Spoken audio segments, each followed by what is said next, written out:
I want you to do something a little radical right now, like wherever you are listening to this. Yeah, just take a second. Exactly. I want you to literally unclench your jaw.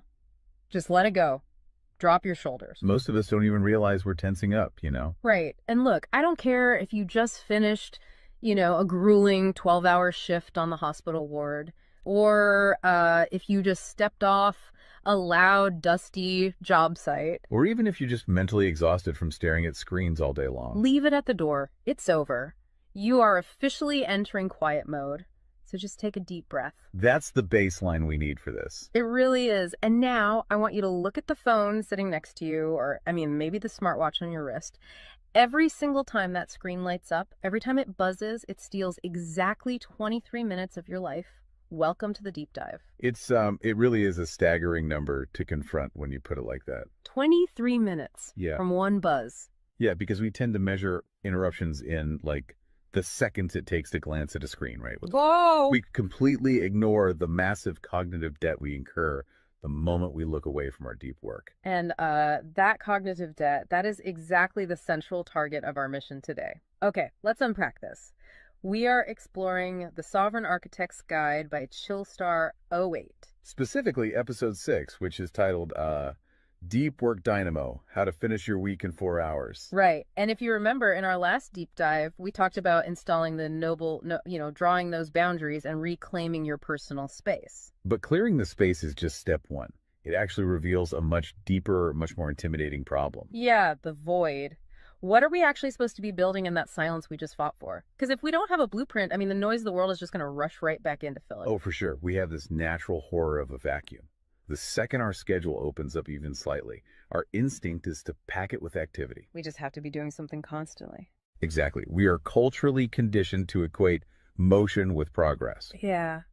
But Chillstar 08 introduces a really brilliant distinction here. She talks about the trap of idling. I love this concept so much. Think about a car engine, right? Mm-hmm.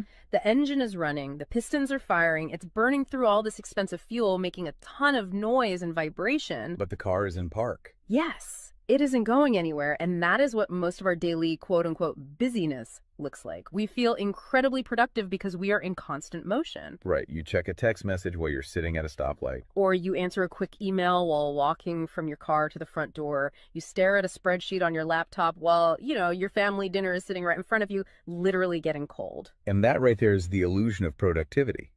You end your day feeling physically and mentally depleted because you were constantly doing something. So you didn't actually do anything that matters. Exactly. If you step back and evaluate your legacy, the deep, meaningful work, the art, the business strategy, the relationships. Right, the relationships that actually move your life forward. None of it progressed. You spent 8 hours idling. You were everywhere, which means you were truly nowhere. Man, that hits hard. And this brings us back to that terrifying 23-minute statistic from the research she cites. I don't want to just gloss over this. No, we definitely shouldn't. Because understanding the mechanism behind it is crucial. Why does a 5-second distraction cost us almost half an hour? It basically comes down to how our prefrontal cortex manages working memory. Your brain is not a computer processor that can just run multiple applications in parallel. Right. We can't actually multitask. Exactly. When you are doing deep work, say writing a complex proposal, your brain loads this massive fragile web of context into your working memory. Like holding all the pieces of a puzzle in your hands at once. Yes. You are holding multiple variables, ideas, tones all at once. So when your phone buzzes and you glance at a text from your partner asking about groceries, your brain is forced to execute a context switch. So it has to dump all the proposal data just to load the grocery data. It literally flushes the working memory buffer, yeah. It has to process the new rules and the emotions associated with that text message. Wow. And then when you turn back to the proposal, you cannot just pick up where you left off. Your brain has to laboriously rebuild that entire web of context from scratch. Oh, I hate that feeling. Were you just staring at the screen like, what was I even saying? Right. It has to retrieve the thread of your argument. Remember the tone you were using, recall the variables.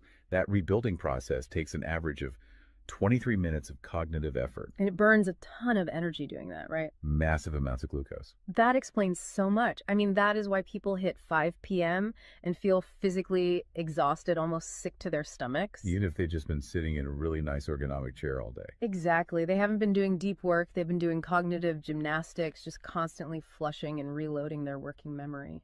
They are burning fuel just to stay in park. So, okay, let me bring in what I like to call the transformer concept here.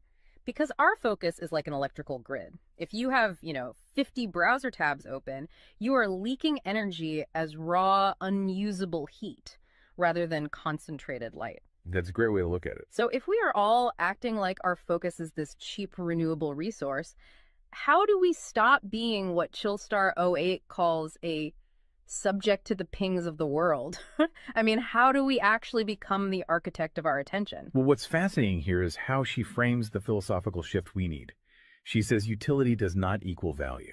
Oh, say that again. Utility does not equal value. Right. In the modern workforce, we have been completely conditioned to believe that being constantly available makes us valuable. Like if you answer a Slack message in 3 seconds, you're the hero. Exactly. You are praised as a good worker. Or if you jump on a Zoom call with like 5 minutes notice, you're a team player. But that is just utility. I mean, being highly available makes you a commodity. You're like a human router just passing information back and forth.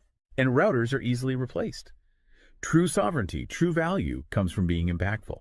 You simply cannot make a deep, lasting impact if your attention is constantly fractured by the agendas of other people. Yeah, when you operate like that human router, you are spending your finite, precious Mondays executing someone else's script. You're a subject to the pings of the world.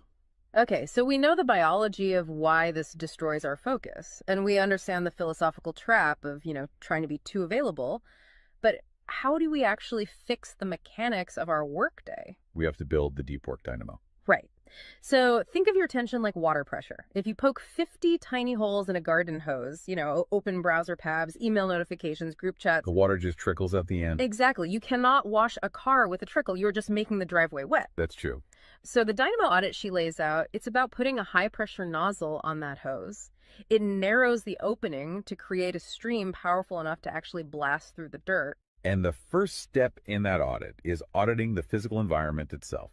She calls it analyzing your signal-to-noise ratio. Okay, so visualize your workspace right now. She asks you to determine if it is a sanctuary or a transit hub. Let's be honest.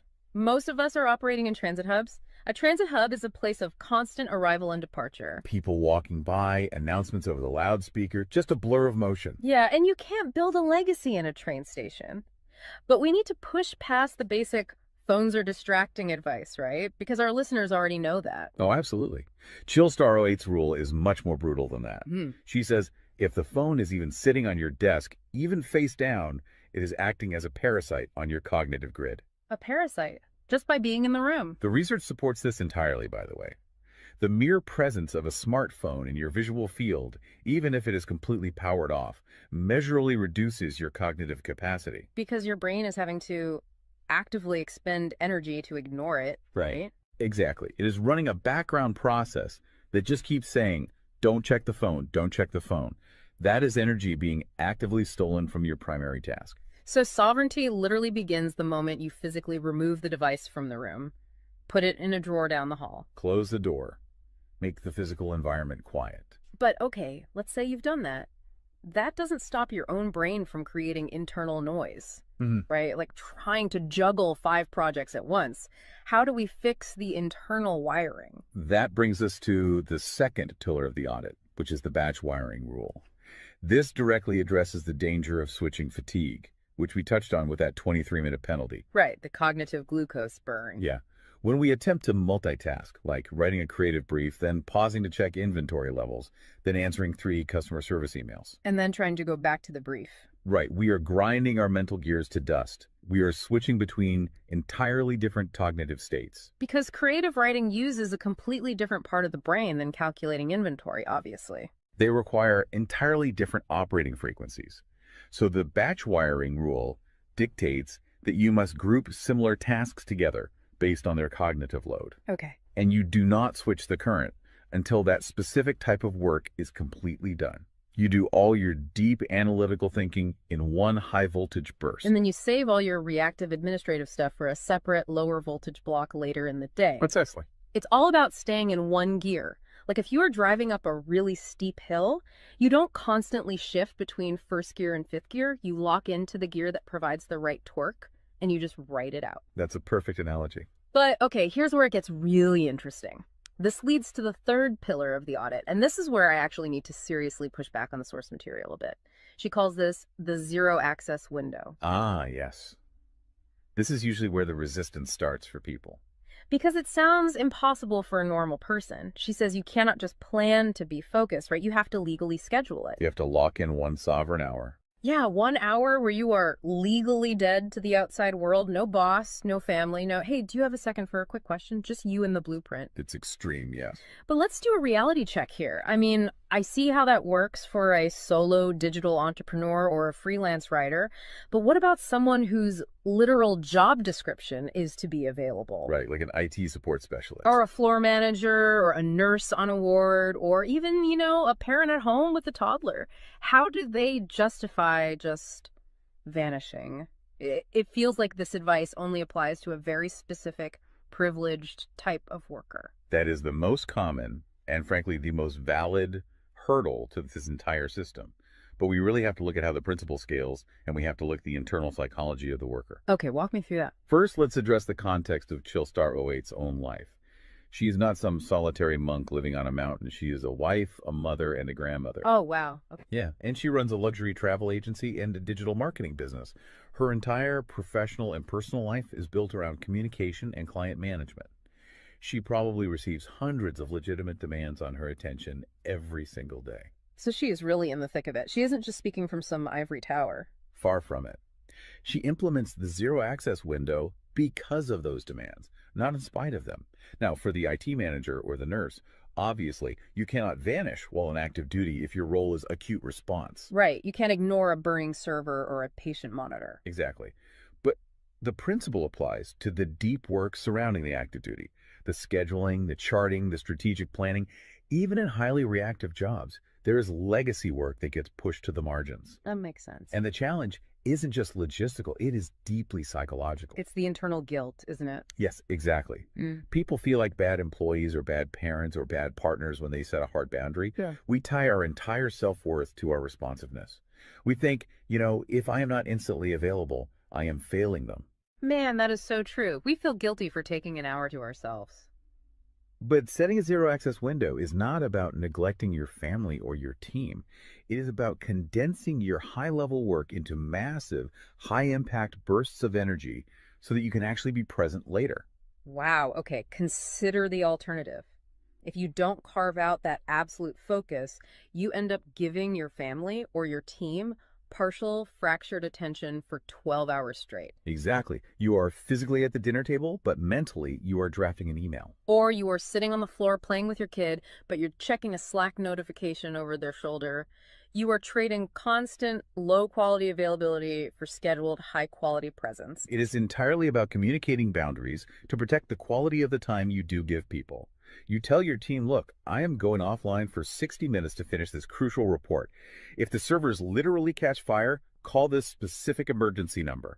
Otherwise, I will address all questions at 11:00 a.m. Right. You aren't vanishing to hide. You are vanishing to get the work done efficiently so you can actually live your life. Which brings us to the ultimate why behind this entire system. Because once you fight through that guilt, once you build this 4-hour fortress, you have to know what it is all for. It's not just about becoming a hyper-efficient robot. No, because if you use these tools just to do more of your boss's busy work or to take on 3 more stressful projects, you have entirely missed the point. You are just speeding up the treadmill. If we connect this to the bigger picture, the destination we are driving toward is a concept she calls passive magnetism. Okay, break down passive magnetism for us, because it sounds a bit abstract. Think of it as the gravity your work generates when it is undeniably good. Most people operate with active desperation. They are loudly networking, constantly posting, aggressively chasing clients or promotions. Just relying on sheer volume to get noticed. Right.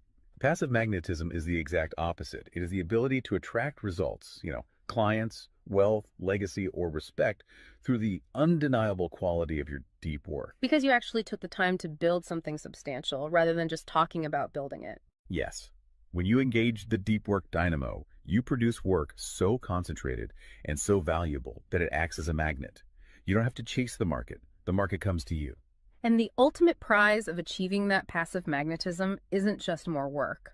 The prize is time. Time is the ultimate currency. The dream of the sovereign architect is to finish an entire week's worth of business output in just 4 hours. You do this high voltage work often while the rest of the world is literally still hitting the snooze button. You free up the remaining hours so you can go be a traveler, so you can be a creator. So you can be a fully engaged grandparent like Chillstar '08. Exactly. She frames it beautifully in the source text. She says, we wire for silent so we can live in volume. Oh, I love that. We embrace the discipline of the quiet fortress so that our actual lives can be loud, vibrant, and fully experienced. We are finally taking control of the dial. But, making that shift from a frantic, reactive employee to a calm, sovereign creator requires a massive shift in identity. You have to tune your mind before you sit down to do the work. It is really difficult to just sit down at a desk and instantly command your brain to perform deep work, right? Especially if you've spent the last hour navigating traffic and listening to the news. You need a transition ritual to cross that threshold. And Chillstar '08 provides something for this transition called the Chillstar's Creed. It is designed to be a grounding frequency. It really centers you. Yeah, so I want you, the listener, to use this. I want you to imagine a slow, steady heartbeat in the background. Just a deep, resonant 528 hertz frequency. Just let the frequency of these words settle into your mind before you initiate your deep work. Ready? Take it in. I am grounded in peace. I am reaching for my stars. My light is my own. I am a star and I will shine bright. I will reach for the sky. I release what was. I embrace what is becoming. Using a creed like that is just such a powerful behavioral trigger. It really shifts your state. When you speak those words, even just internally, you are consciously reminding yourself that your light, your focus, your energy is your own. It does not belong to your inbox. This does not belong to the algorithm. Right. You are releasing the frantic energy of the morning and embracing the sovereign focus of the architect. So we always want to translate this high-level theory into ground-level reality for you. We don't want you to just listen to this and go right back to idling. Definitely not. Here's your 1% install. This is your micro-win to take action on this deep dive immediately. Tomorrow morning, before the world starts demanding your attention, before you check a single news site or open your email, I want you to set a timer for exactly 60 minutes. Put your phone in another room entirely. Yes, physical distance. Do not open any extra browser tabs. Pick one legacy task, just one, and flip the switch on your very first sovereign hour. And be prepared for it to feel incredibly uncomfortable at first.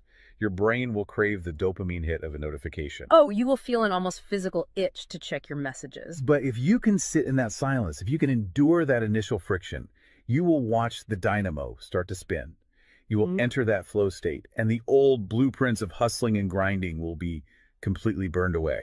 And look, if you want the actual templates to automate this piece, the specific tools and step-by-step guides to build the system out completely and protect your location-independent freedom, you can join the Sovereign Fortress on the Chillstar '08 school community. All the blueprints are there waiting for you. They really are. As we wrap up this deep dive, I want to leave you with one final thought to explore on your own. We have spent this entire session talking about the mechanics of work. We've talked about condensing your week's output into just 4 hours of pure, undistracted focus. But if you actually achieve that, you're going to be faced with a beautiful, kind of terrifying question. What's that? Who are you going to become in the remaining 164 hours of your week? What if your true legacy has absolutely nothing to do with what you produce while you are busy, but entirely to do with who you are when you are finally completely silent? Wow. Unclench that jaw. Drop those shoulders. Step into the quiet. Go be great and flip the switch. We'll see you on the next deep dive.